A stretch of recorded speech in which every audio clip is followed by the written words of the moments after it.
The fourth episode of Doctor Who's new Season 1 generated a lot of praise, but also left a lot of people scratching their heads at the end.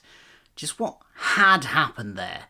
What had we just seen? So many unanswered questions. The ending was clearly left deliberately ambiguous and open to interpretation, as was a lot in the story. But I think there are two main interpretations, so in this video I'll outline both and what they both mean. Welcome to Culture Filter, I'm the Fill-In Filter. Let's talk about 73 Yards and what it all might mean. One possible interpretation is that Roger Ap William was part of the Circle's curse. That when the Doctor breaks the Circle and Ruby reads the notes at the beginning of the episode, that releases his spirit.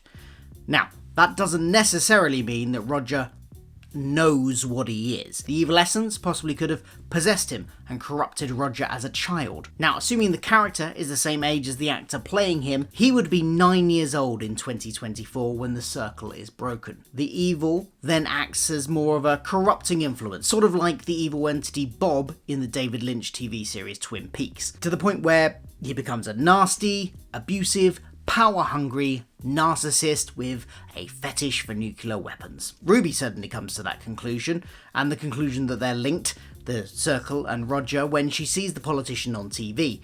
She recognises the name from the Doctor telling her at the beginning of the episode that he was the worst Prime Minister the UK ever had, bringing the world to the brink of nuclear Armageddon. And she also clocks that his nickname was once Mad Jack, just like the name written on the notes of the Circle.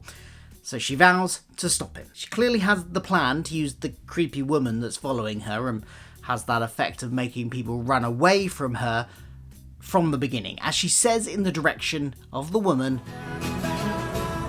"Come on, we've got work to do." So why does Ruby wait so long to stop Roger, especially when she finds out that he's likely abusing someone else on his staff? Well, it could be her first opportunity. Remember, she was on the bottom rung of the campaign team. She was making coffee and carrying coats. She might not have been in the same place, physically in the same place as him that often.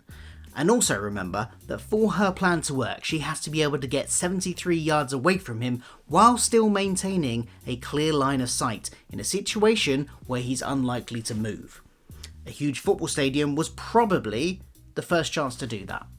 So the next question is, why does Roger notice the woman when no one else has done until Ruby points her out to them? Well, if we're going with the supernatural origins of Roger interpretation, then perhaps that allows him to notice her earlier, but doesn't protect him from the effect.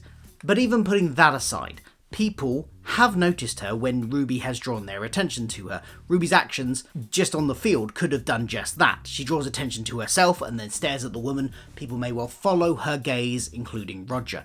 It's also been stated just a little bit earlier that Roger always greets everyone. So perhaps that made him more susceptible to noticing her, because he would instinctively want to greet her. And when he does, Roger runs away and even resigns as PM, which solves the biggest problem, but I guess his everlasting corrupted soul is still out there? Maybe? Maybe he's too freaked by Ruby to ever leave his flat again and doesn't cause much damage to anybody else. And Ruby still isn't free of the old woman. Ruby grows old, constantly seeing her, and eventually dies, seeing the woman one last time, closer than ever before. Well, here we also have multiple interpretations. The most common one seems to be that the woman was Ruby all along, that she dies here and somehow transports back to the cliff edge all those years earlier, where this time young Ruby sees her slightly earlier and hears a whisper to "don't step," and she stops the Doctor from stepping on the Circle, never freeing the Mad Jack entity. If it was always Ruby, this must have happened before, but she was unsuccessful in that loop in stopping her. Another issue with it being Ruby is the question, why would Ruby want to make people run away in fear of herself? One theory, suggested by Connor Johnston on Twitter, is that old Ruby is sending a psychic message to young Ruby to step back, and that manifests in a way that makes anyone that goes to talk to her to step back from Ruby. The actual whisper we hear in the final scene is don't step, but perhaps its meaning got lost in psychic translation somewhere. But another possibility is that old Ruby knows how she must defeat Roger Ap William, and knows that young Ruby only came to that plan after seeing the effects of the woman on others.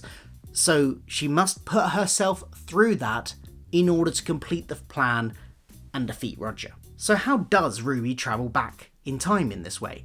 One option is that could be part of the curse itself, a fail-safe to get Mad Jack back to being bound, doomed to repeat in a loop until they are successful. Another is that something unconnected with the circle, and it's something to do with Ruby's own origins, that somehow give her the ability to do this. If this is the case, we're probably likely to learn about it by the end of the season, so we'll see. The other interpretation of the woman is that she's part of the curse, and that she's not actually Ruby. She doesn't look like any version of old Ruby we see, after all. She has completely different hair, and is played by a different actress to old Ruby. So perhaps she's her own entity which Ruby kind of inhabits when she dies, allowing her to influence events, forming a closer psychic bond to young Ruby than the woman had the first time around, and allowing the psychic message to actually get to her in time to where it hadn't before. This might also explain the sign language. In Doctor Who Unleashed, the actor who played the woman tells us the sign language includes thanking for a gift, potentially just gibberish to give her hand something spooky to do, but perhaps she is preemptively thanking Ruby for the gift she will give her by coming back with her to stop the Doctor standing on the circle that time. Did that make sense? I think that makes sense. One issue people have pointed out with Roger being part of the curse interpretation is that if stopping the Doctor stepping on it meant that he was never released, why is Roger still someone the Doctor knows? He still starts to tell Ruby about him in the second loop. It could be that this is before the change in the timeline happens, and if you asked him after he was stopped from stepping on the circle, he wouldn't know who Roger was. Or it could be that due to being a Time Lord, he still has some echoes of memories from timelines that will now never happen. Or it could be that Roger wasn't anything to do with the circle. The second main interpretation. So, in many ways, the social commentary of this episode is a lot more powerful if Roger's just an ordinary human. People like Roger exist. They manipulate, and we should be wary of them rising to power. They don't just exist when magic or aliens are involved, influencing things. And that's, I think, an important thing that RTD might want to get across. Some may say that makes this whole section of the episode pointless. Why does Ruby need to stop him in a Doctor Who episode? Well, from a narrative perspective, because it puts Ruby in a situation and we get to see how she deals with that situation. We learn a lot about Ruby from this episode. The fact that she doesn't remember it happening is beside the point. It's not for her benefit, it's for ours, as an audience, learning about Ruby. The biggest change this interpretation makes is that the purpose of everything that happens to Ruby isn't to stop Roger. She thinks it is, but it's just another thing, another good thing that she does while dealing with the situation she finds herself in. Now perhaps we could also pair this with Ruby's travelling back to be the old woman being her own unknown innate power, to mean that actually the circle was never anything mystical at all.